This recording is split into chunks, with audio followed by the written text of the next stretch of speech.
2020년 새해 복 많이 받으시고요. 올해는 뜻하신 거 모두 잘 이루시기 바랍니다. 그동안 아마 개별적으로 저에게 전화를 주신 분들도 있었고, 중앙정치 진행되는 것에 대해서 굉장히 궁금해 하시고, 그래서 신년을 맞이해서 지금까지 경과라든지, 또 올해는 총선이 있는 해다 보니까 여러 가지 정치적인 홍보에 대한 관심들이 많으신 것 같아요.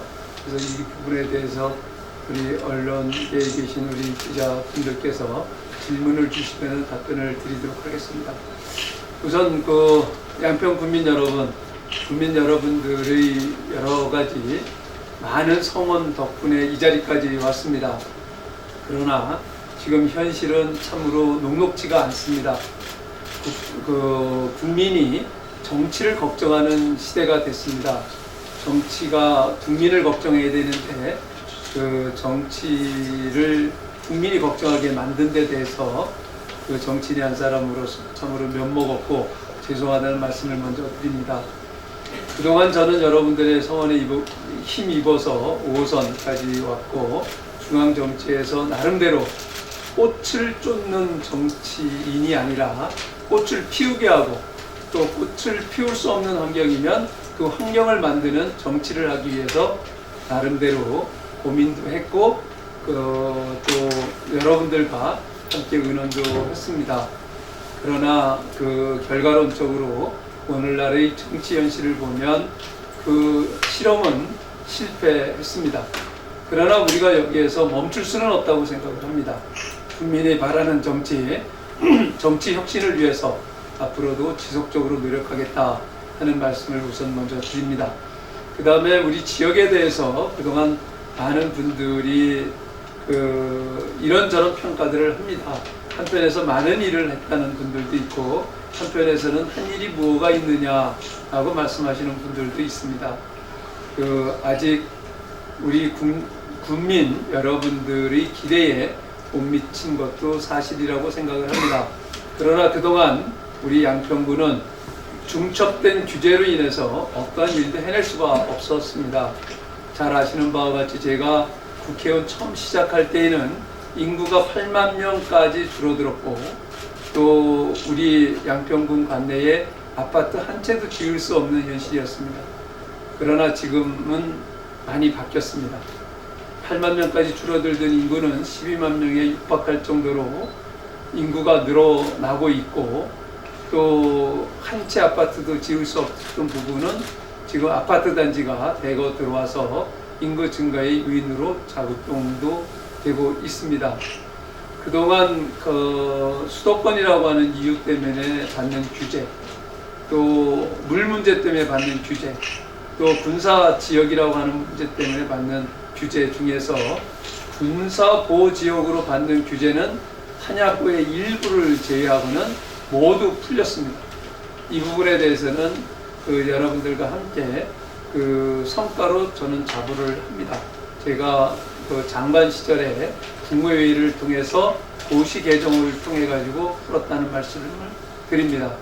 그 다음에 수도권이라고 하는 이유 때문에 규제받고 있던 부분은 지금 현재 단위 면적 제한을 받았습니다. 그동안에 10,000제곱미터 이상을 개발할 수가 없었던 것을 도심 지역은 10만 제곱미터까지 개발이 가능하게 됐고, 도심지 이외 지역은 50만 제곱미터까지도 개발이 가능하게 돼서 그것이 아파트 단지가 들어올 수 있는 계기가 됐다 하는 말씀을 아울러서 드리면서, 그리고 또 관광지는 무제한적으로 개발할 수 있게 됐다. 그래서 하나 리조트가 새로운 프로젝트를 시행할 수 있는 계기가 됐다 하는 말씀을 아울러서 드립니다. 그동안 우리 양평구는 규제로 인해서 여러 가지 어려움도 있었지만은 열악한 교육 환경, 문화 환경으로 인해서 교육 때문에 찾아오는 곳이 아니라 떠나는 곳이었습니다. 그러나 여러분들과 힘을 합쳐서 좋은 학교 만들기 운동이 성과를 냈고, 또 좋은 문화 환경 만들기에도 성과를 냈습니다. 그렇게 해서 지금 교육 때문에 최소한 떠나는 지역이 아니라 교육 때문에 찾아오는 곳이 됐다 하는 부분은 여러분들과 함께 자부심으로 말씀을 드릴 수가 있습니다. 또 문화 환경, 그것은 군 단위 중에서 최고의 그 문화 지수를 자랑하는 곳이 됐습니다. 이제 여러분들과 함께 해내야 될 일들은 그 여러 가지 이렇게 해서 찾아오신 분들이 지속 가능하게 정착할 수 있게끔 만들어 드리는 겁니다. 이것은 그분들이 서울로 출퇴근을 하지 않아도 그 양평 지역에서 일자리가 창출돼서 갖는 겁니다. 그러나 요즘에 트렌드가 바뀌고 있습니다. 그 공장 지어서 일자리 만드는 것은 우리 국민도 이제는 원하지 않습니다. 실질적으로 친환경 농업 단지를 기반으로 해서 농산물 가공 단지를 만든다든지 또는 젊은 청년들이 그 공해 없는 산업 속에서 벤처타운을 만들어서 올려둘 수 있는 이런 상황으로 가야 된다고 생각을 합니다. 다행히 이번에 경기도에서 그 양동 지역에 그 친환경 농산물 가공단지가 들어올 수 있게끔 됐다는 기쁜 소식이 있습니다. 이것을 기반으로 해서 그 농산물 가공단지와 더불어서 농산물을 가지고 벤처까지 연결할 수 있는 바이오 산업을 연결할 수 있는 데까지 우리가 연장을 하게 된다고 하면 좋은 계기가 되지 않을까 하는 생각을 갖습니다. 이러한 부분들을 우리 국민들과 계속 협의를 하면서 해내겠다 하는 말씀을 드립니다. 중앙 정치에 대해서 보고 드리도록 하겠습니다. 그동안 어제는 제가 대목장이라서 용문시장을 그 인사차 나갔었습니다. 만나시는 분들마다 통합이 어떻게 되는 거냐 하는 말씀들을 많이 주셨고 빨리 통합을 해라 하는 말씀을 주셨습니다. 야권 통합은 이제 거스를 수 없는 국민적 명령이라고 저는 생각을 합니다. 더 이상 문재인 폭정을 막아내기 위해서는 흩어져서는 안 된다라고 하는 것이 우리 국민들의 요구다 하는 말씀을 드립니다.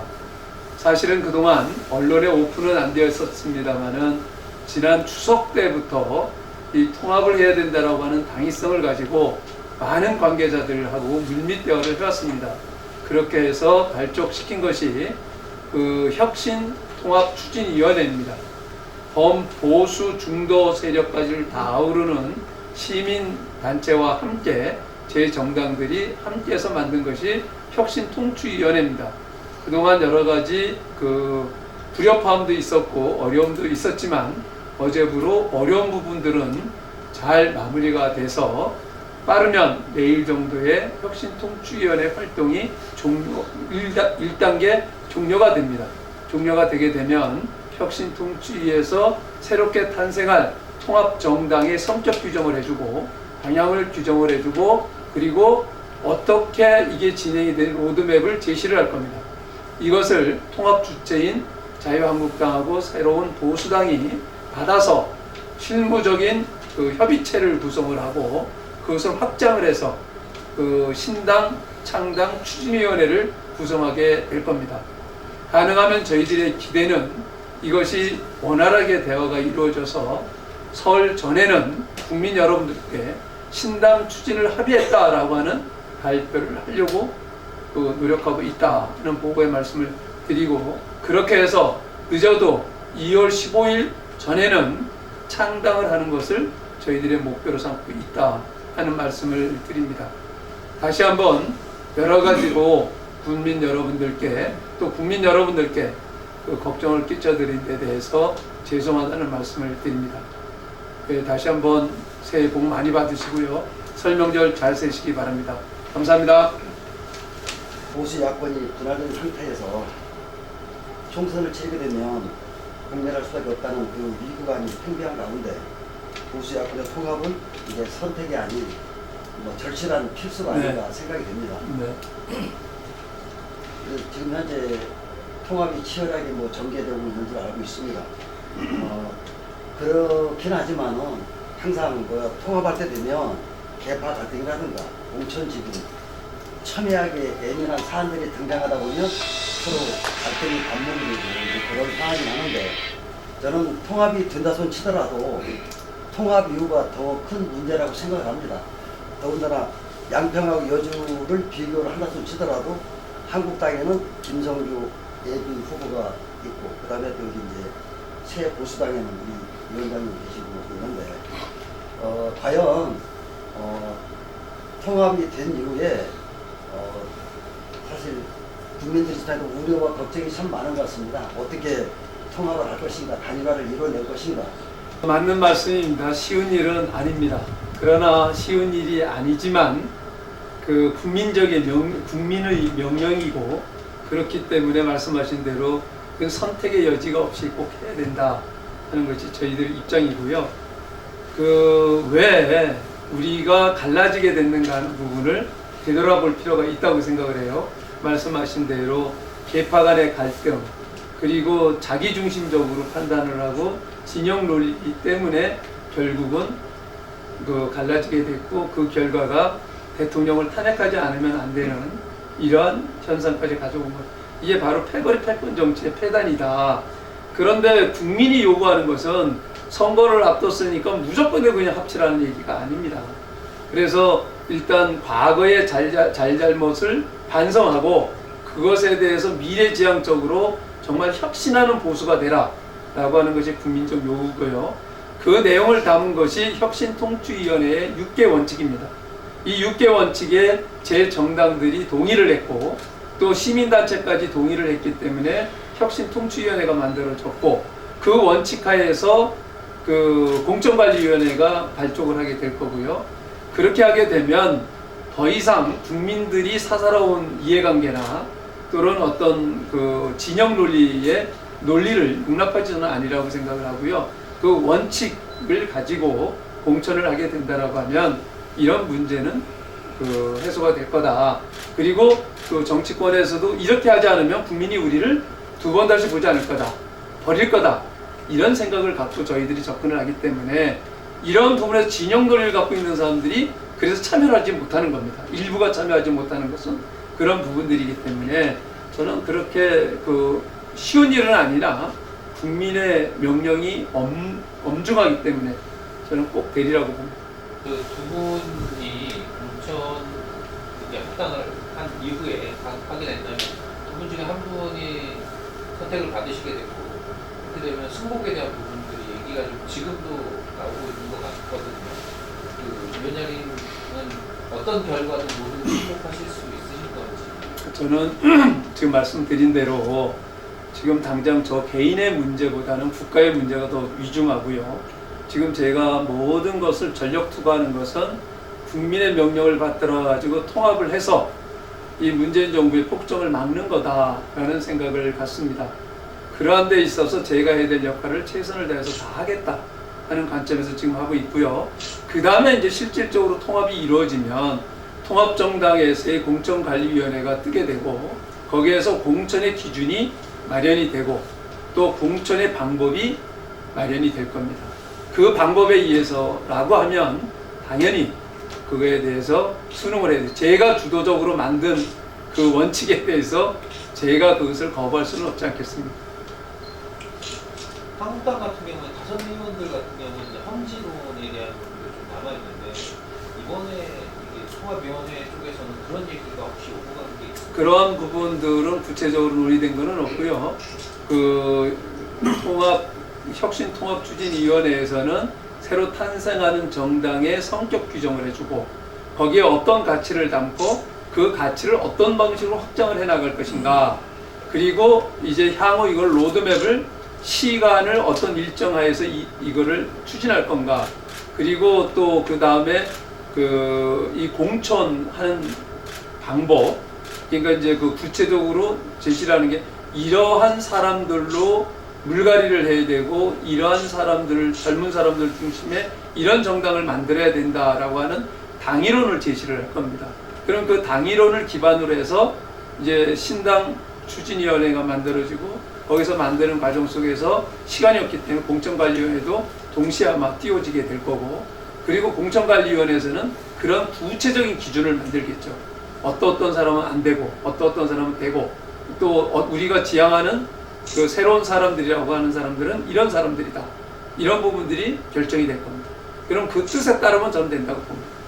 과연 보수 통합이 될 거냐 말 거냐, 또 됐을 때 지분 공천으로서 지금 저희들이 꼭 지금 아주 핵심적으로 알고 싶은 누구로 결정될 거냐가 규정됐느냐, 이것이 알고 싶어서 저희 기자들이 몰려온 것이지, 지금 뭐 전반적으로 그냥 일반적인 뉴스에서 나오는, TV 틀면 나오는 얘기를 듣고 싶은 건 아니거든요. 오늘 솔직히 그러지 않을까요? 그래서 어제자로 일부 정리가 되고 내일자로 뭔가 발표가 되고 또 이제 앞으로 이제 그 2월 15일에 창당까지 된다고 하는 그 틀 속에서 정작 저희가 알고 싶은 부분, 공천 관련해서 받으신 뭐 저희 국민들한테 밝힐 것이 있는가?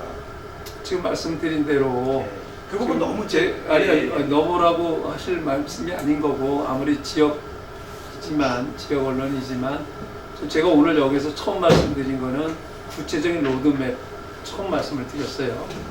지금 현재 오늘 이제 논의가 돼가지고 발표가 될 건데, 저희들이 내부적인 회의를 통해 가지고 이제 대략 이렇게 협의가 돼가지고 이렇게 되는 걸 말씀을 드렸고, 제가 공천관리위원장이 아니에요. 그리고 제가 어떤 측면에서는 기득권을 갖고 있는 사람이라고 얘기를 할 수가 있어요. 그런데 제가 원칙론을 얘기를 하면서 여기에서 누가 공천받는다 그걸 얘기할 수가 있겠습니까? 그거는 아니고요. 그거는 이제 충분히 이해는, 제가 지역 언론의 입장에서는 충분히 이해가 갑니다. 선거를 앞두고 지금 다른 당에서는 예비 후보들이 다 등록이 돼 있고, 그래서 저는 현역이다 보니까 예비 후보 등록은 안 합니다만은, 그런 과정 속에서 실질적으로 여기에서 보수 진영에서 누가 공천이 될 거냐 하는 부분에 대해서 이제 민감하게 여러분들이 관심을 갖고 있는 건 아는데, 그 부분조차도 그건 제가 결정하는 게 아닙니다. 그건 이해를 좀 해주시기 바랍니다.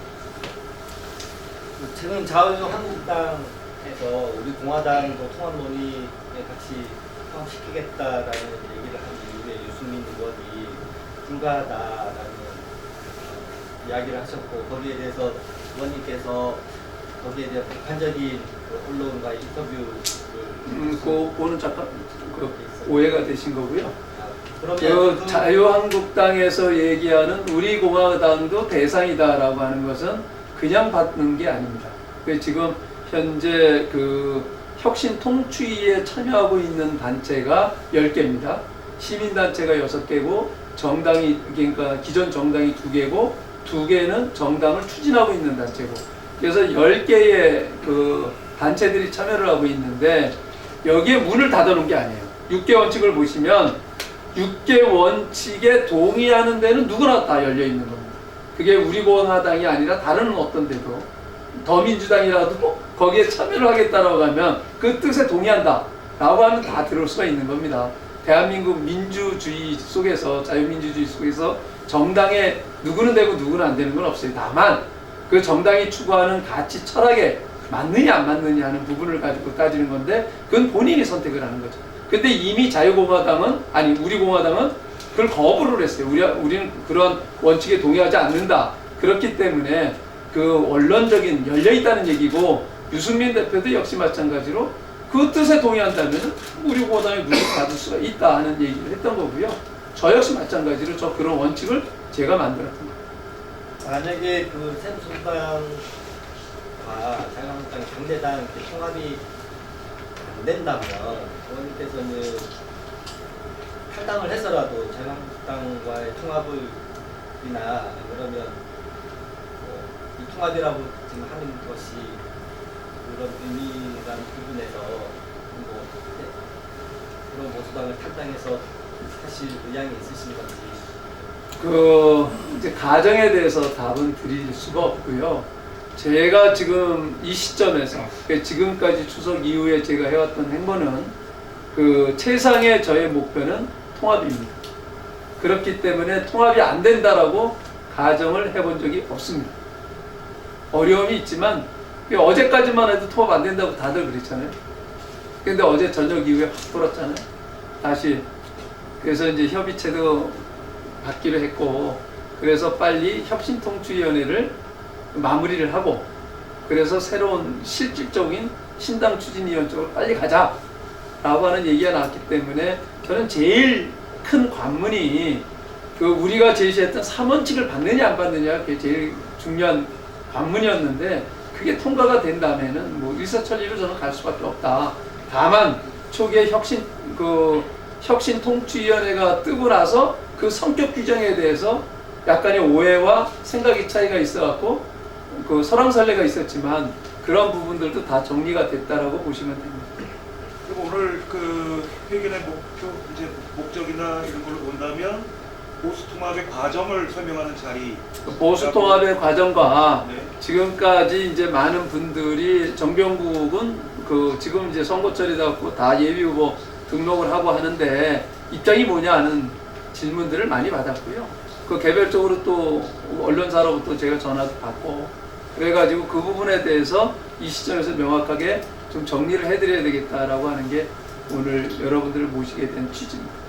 예, 제가 오늘 뭐 출마 그런 부분들에 대해서 확답을 하고 기대를 하고 오신 것 같은데 실망을 드려서 죄송합니다. 그거는 아직 지금 통합이 진행이 되고 있기 때문에 그런 과정은 아니고요. 그래서 이제 그 지금 말씀은 후보를 그럼 어떻게 선출하느냐 하는 거는 전적으로 그 공천관리위원회에서 하게끔 되어 있기 때문에 좀 기다려 보시면 아마 2월 중순 전후가 되면 그런 윤곽이 나오지 않을까, 그게 절차라든가 이런 게 나오지 않을까 생각을 합니다. 묻지마 탄핵의 강을 넘자 라는데 지금 현재 한국당 입장에서도 춘천에 김진태 같은 의원은 상당히 반발이 심한 걸로 알고 있습니다. 근데 그 6원 측이나 3원 측 중에서 가장 핵심적인 거는 탄핵을 그것 때문에 갈라졌으니까 어떻게 정리를 하고 넘어갈 것인지 저는 그게 가장 큰 과제라고 생각을 합니다. 근데 그 부분은 이렇게 생각을 하셔야 돼요. 탄핵이라고 하는 것에 대해서 찬성을 한 사람도 있고 반대를 한 사람도 있습니다. 그러나 그 찬성이든 반대든 결과는 우리나라는 헌법 국가예요. 헌법에 의해서 판결이 난 문제입니다. 그렇기 때문에 그거를 가지고 되돌릴 수는 없어요. 그런데 그것을 이 시점에 와가지고 네가 잘했니 내가 잘했니 하는 것은 전혀 국민적 요구는 아니다. 국민들은 이제는 그것을 딛고 그것을 반대급부로 탄생한 정부에 기대를 많이 걸었는데 오히려 더 과거보다 더 나쁘다. 그렇기 때문에 과거의 탄핵이 잘못된 거다. 이건 저는 아니라고 보는 거죠. 그건 이미 헌법적 판단을 내린 거고 받은 거고요. 그러면은 그 이후에 탄생한 정부가 잘못됐다라고 하면 그 잘못이 뭔지라고 하는 부분에 또 예를 들어서 더 이게 진행이 되고 잘못돼 가지고 탄핵의 대상은 또 탄핵의 대상도 될 수도 있다는 거죠. 이런 부분에서 국민들은 지금 붕괴하고 있는 거고요. 그렇기 때문에 국민들이 요구는 과거로 회귀하는 것보다는 미래로 나가서 그럼 이 폭정하고 있는 이 정권을 어떻게 막고 그리고 향후 이 나라를 지속가능하게 발전할 수 있는 나라를 어떻게 만들 것이냐 하는 것을 비전을 제시하라고 하는 것이 국민들이 우리 정치권에 요구하는 거라고 봐요. 그렇기 때문에 기존의 정치권에서 그걸 해내지 못했기 때문에 물갈이 얘기가 나오는 거고요. 그러나 이 물갈이 얘기는 저는 그렇게 생각을 해요. 물갈이 해야 됩니다. 그러나 제가 5선을 하면서 5번 선거를 치르는데 평균 물갈이율이 48%예요. 전 세계에서 우리나라만큼 물갈이가 많이 되는 나라가 없어요. 근데 정치가 좋아졌느냐? 더 악화가 됐어요. 그 이유는 뭘까? 그거는 바로 물갈이라고 하는 것을 정치 권력을 잡고자 하는 욕심 있는 사람들이 사사로운 물갈이를 자기의 패권 패거리를 만드는 수단으로 만들었기 때문에 이 지경이 됐다고 생각을 합니다. 그래서 그 고리를 어떻게 끊느냐. 그래서 저는 이번에 저희가 통합을 해서 새로 만들어지는 신당에서 성공을 하느냐 못하느냐, 국민적 지지를 받느냐 못 받느냐 하는 것은 결국은 공천에서 얼마만큼 객관적이고 누구나도 다 받아들일 수 있는 공정한 규칙을 만들고 기준을 만들고 그것대로 하느냐 하는 게 관건이라고 생각을 해요. 우리 과거에 새누리당이 왜 망하게 됐어요? 그 당시에 지난 4년 전에 되돌아보면 180석까지도 가능하다라고 했는데 결국 공천 과정 속에서 지분 싸움했고 그리고 결국 패거리를 만들었고 그게 결국은 대통령을 탄핵까지 만드는 요인이 됐단 말이죠. 그것을 과연 또다시 우리가 반복해야 되느냐 하는 것은 아니다. 그렇기 때문에 그것을 극복해야 된다라고 하는 차원에서 탄핵의 강을 넘자라는 얘기인 거고요. 그렇기 때문에 그게 핵심은 아니다. 개개인의 의견이 다를 수가 있어요. 우리 공화당은 아예 당적 차원에서 반대를 하기 때문에 참여를 안 하겠다고 하는 거고 김진태 의원이 그 부분에 대해서 불만을 갖고 있지만 개인 의견이고요. 다수가 정당을 운영을 하는데 다수의 의견이 맞으면 그걸로 따라가는 거고 그게 뜻이 맞지 않으면 같이 못하는 거죠. 결국 저는 거기에 관건이 있다고 생각하지 어떤 개개인의 의견, 일부 어떤 집단의 의견이 모든 것을 좌지우지하지 않는다라고 하는 것은 분명히 말씀드리고 싶습니다. 국민의 한 사람으로서 네. 그런 모습을 본 거라면 네, 안타깝죠. 그럼에도 불구하고 네. 하여튼 당내에서는 친박이냐 비박이냐 진박이냐 뭐 이런 등등 용어를 사용해가면서 그게 갈등의 폭이 심하다는 얘기죠. 그래서 제가 궁금해하는 거는 과연 그런 당내 핵심적인 그런 갈등 요소를 어떻게 극복을 할 것이냐. 그러니까 지금 말씀드린 대로 그래서 그 첫 관문을 뚫고 들어가는 게 굉장히 힘들었다는 거예요. 그게 이제 3대 원칙이고 6대 원칙이었거든요. 그래서 그것을 합의해내는데 어려웠고 그만큼 추석 때부터 논의를 했지만 여기까지 오게 된 거고 그게 이제 그 서로 합의가 이루어진 다음에 혁신통치위원회가 출발한 지가 이제 며칠 됐어요. 근데 벌써 이제 마무리된 게 왔다라고 하는 것은 굉장히 가속도가 붙어서 가고 있다. 이렇게 이해를 하시면 될 것 같아요. 통치가 구성이 되고 뭐 신당 창당이 되고 그다음에 공천관리위원회에서 결정을 하겠지만 의원님께서는 지금까지 출마를 하겠다는 그런 의사는 정확한 건 좀 안 하셨거든요. 그래서 지금 공천 신청 공천이 결정이 되면 하시는 거고 아니면 거기서 결정이 안 되고 승복에 당연하죠. 그런 말씀이신데 그렇습니다. 그 출마를 포기하는 그런 의사는 전혀 전혀 그렇지 않습니다. 네. 일단은 출마를 하시는 의사는 갖고 계신 그 거죠. 당연한 겁니다.